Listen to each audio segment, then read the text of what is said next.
Yo tout le monde, aujourd'hui on se retrouve pour une nouvelle vidéo et je vais vous présenter les accessoires que j'utilise en permanence pour filmer. Donc comme vous pouvez le voir, j'utilise mon GH5 mais il est un petit peu modé et on va parler de tout ça aujourd'hui. À la source même de mon setup, donc j'ai un GH5 avec un adaptateur Metabones Speed Booster 0.71 sur différents objectifs Canon, donc là en l'occurrence le 18-35 que j'utilise majoritairement. Et donc comme vous pouvez le voir, ce GH5 n'est pas juste un boîtier sans rien autour, il a des petites modifications. J'en ai déjà parlé dans une vidéo où je montre un petit peu mon setup, mais là je vais en parler plus en détail. Donc j'ai une cage tout autour de l'appareil qui vient de 1 le protéger, de 2 qui amène plein de pas de vis pour visser toutes sortes d'accessoires. Par exemple ici j'ai la petite attache pour ma lanière, parce que j'aime pas qu'elle soit de chaque côté, parce qu'après ça gêne quand j'ai l'écran ouvert.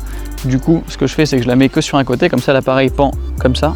Et ça me gêne pas, c'est plus simple, c'est plus pratique.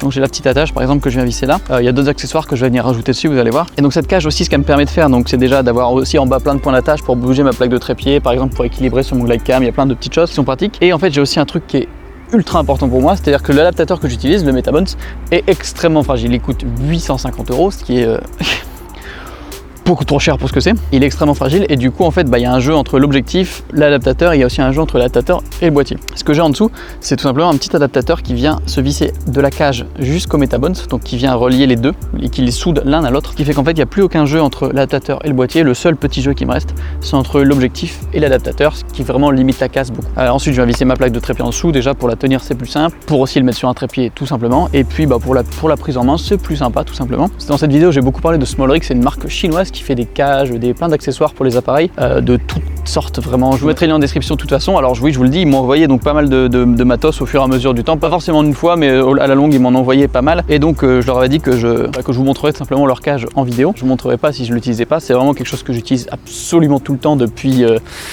plus d'1 an. Et donc voilà, cette cage très cool, mais en soi toute seule elle est pas incroyable, surtout qu'en plus d'ailleurs en fait je précise que c'est même pas la cage la plus récente. Ils ont fait un nouveau modèle qui est un peu plus ergonomique au niveau des boutons, même si celui-là ne me dérange pas du tout, mais ils en ont fait une plus ergonomique tout simplement, voilà. Mais je l'ai même pas et honnêtement j'en ressens absolument pas le besoin. Et donc sur cette cage je viens d'abord rajouter, et donc de base sur la cage il y a une encoche pour mettre le micro avec un adaptateur griffe. Vu qu'il y avait des pas de vis, moi j'ai rajouté un adaptateur de l'autre côté parce que ça m'arrangeait plus tout simplement. Donc en fait hop, je viens mettre mon micro, premier accessoire, donc je viens plugger mon micro. Donc voilà, et sur le côté, bon, c'est vrai que comme ça a pas l'air super stylé, c'est pas très beau, hein, on va pas se mentir. Du coup, nouvel accessoire, petite poignée. Donc si vous voyez que c'est un petit peu rouillé, que ça a des coups, que c'est blanchi, c'est parce que je l'utilise énormément. Là, vous avez j'ai rajouté ce qu'on appelle un rail NATO, qui est un rail en fait qui permet avec une genre de monture spéciale pour les accessoires. Donc en fait, je viens juste cliquer, hop, c'est rentré, et là je donne un petit coup, un demi-tour, et c'est vissé. Donc maintenant, j'ai une poignée avec encore plein de pas de vis, des pas pour les micros, pour tout accessoire vraiment. Et du coup j'ai ça en plus qui vient m'aider à prendre mon appareil quand je le trimballe, pour faire des plans vers le bas tout simplement. Voilà, si j'ai des plans à faire vers le bas, ça fait des points d'appui intéressants. Ça m'aide pour le transport, enfin pour plein de choses en général. Donc ça j'utilise tout le temps. Par la suite je suis ensuite venu rajouter une poignée en bois, c'est vraiment une poignée en bois. Donc hop, maintenant j'ai une petite accroche spéciale, donc avec un petit levier pour la verrouiller. Et du coup elle vient se slider directement ici, ce qui est génial. C'est une nouvelle monture qui vient de sortir. Je viens juste la slider, donc le micro c'est un petit peu plus gênant mais ça rentre quand même. Hop, voilà, les slider, là elle bouge encore. Et je viens tout simplement, hop, je vous le mets de ce côté là, je viens tout simplement relever le petit levier rouge. Et du coup maintenant c'est complètement verrouillé, donc j'ai vraiment une poignée sur le côté, donc complètement ergonomique, qui épouse la forme de la main parfaitement, qui est vraiment super agréable. Alors évidemment tout ça, ça alourdit le setup, hein, je vais pas vous le cacher. Là on arrive à presque par exemple 3 kg en tout. Et moi personnellement j'ai l'habitude de travailler avec ça et ça me gêne pas. Ce qui est bien avec cette poignée, c'est que je peux tout simplement venir la dévisser comme ça, je la dévisse là avec la petite vis. Et en fait je peux venir la changer d'angle, donc des fois si je filme quelque chose, par exemple récemment je filmais à Las Vegas avec William, Doc 7. Souvent je filmais des plans de table de poker vus de haut et c'est lourd à tenir et à bout de bras. Et du coup en fait pour m'aider j'avais vissé la poignée un petit peu comme ça. Et en gros je pouvais la tenir à bout de bras et filmer un petit peu comme ça. C'était beaucoup plus simple pour filmer vu du dessus. Donc voilà, c'est quand même pratique. Hop, sinon je l'oriente toujours un petit peu vers l'avant comme ça. C'est juste vraiment trop bien et ça permet vraiment une meilleure stabilité je trouve, parce que ça déporte un petit peu le point d'appui. Je fais une autre vidéo là un petit peu sur tout ça, super intéressant pour tenir, pour être plus stable.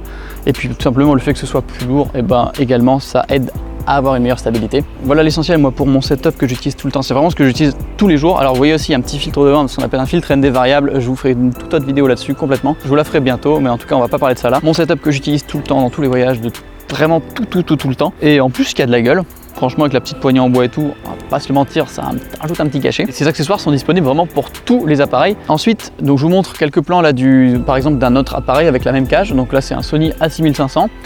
Donc vous voyez, encore avec une petite poignée en bois sympa. Évidemment, la forme varie en fonction de l'appareil, mais voilà, en tout cas, toujours aussi pratique. Et puis le Sony A6500 par exemple, qui est un petit appareil où on n'a pas beaucoup de grip parce qu'il est vraiment tout petit. Là, du coup, venir rajouter la poignée en bois, ça vient améliorer le grip. On a plus de tenue dessus.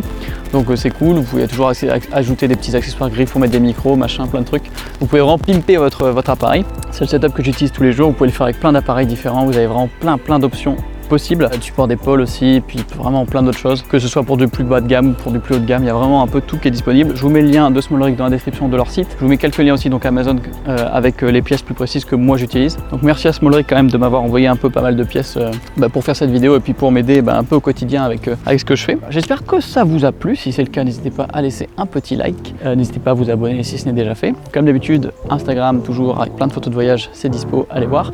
Et puis écoutez, on se retrouve pour la prochaine. Ciao!